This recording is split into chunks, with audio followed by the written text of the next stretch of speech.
You ever come across those really old, cool kitchen knives that in thrift stores, and you're like, man, that would be such a cool bushcraft blade if it wasn't so long. And so I found this case, double X, it says Old Forge on it, and was really excited to find this knife, but it was way too long for what I would use it for one, and for two, it just was in really rough condition, really rough shape. And so if I was wanting to resell this knife, you know, being a case brand, I probably really hurt the value. But for usability and what I'm wanting to do with it, it works out great for me. And so they will tell you that whenever you heat up the blade, you actually do damage to its steel, in that you're hurting its temper. But you'll find when you saw me cutting it, I was holding the back side of the knife, I wasn't holding the blade side, and I was able to grind and be able to feel the heat of the blade the whole time. So anytime I felt like my fingers would get a little warm, I'd pull it off and grind some more, pull it off and then grind some more. And so I never let the blade heat up too much. And so now I have a working blade that's probably a 4.5 inch blade. It's a case knife. It's a quality steel, I would guess carbon. And I was able to put a sharp spine on the back for ferro rods.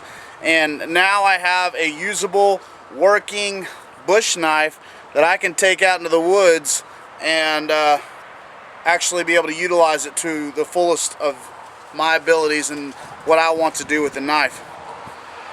So I wouldn't recommend this on, you know, high-end knives that you're wanting to maintain the value in. This is a thrift store find. Paid like $2 for a case knife. Too long, cut it down, cleaned it up, and now I'm going to go back and put a new edge on it.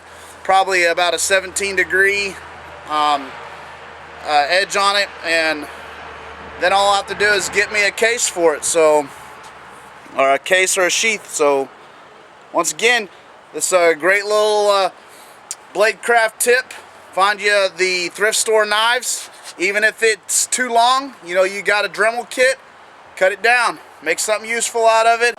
So can't afford a good quality blade, hit your local thrift stores, find something that seems to be nice quality, full tang, and if it's too long or something that you're not interested in, you know, cut it down, get you a Dremel kit. There's all kinds of old hickory butcher knives and knives out there that you can use to get you started. Now once again, be careful. I would recommend wearing gloves. I'm wearing glasses, but wear eye protection anytime you're handling metal. And as always, like I said, keep it budget minded, especially when you're getting started, because that crap costs a lot of money. And whenever I can have a quality bush knife for $2–3, you know, I just saved 20 on a Mora, or, you know, 100 on a Tops Brothers of Bushcraft. So, and I'm not saying don't buy those knives, but don't make excuses for not having a quality knife when you can go to a thrift store and get you one and get started. So that's just a tip on Bushcraft from Justin here at Dirt Time Adventures. And I want to encourage you guys, as always, keep it practical, primitive, and prepared.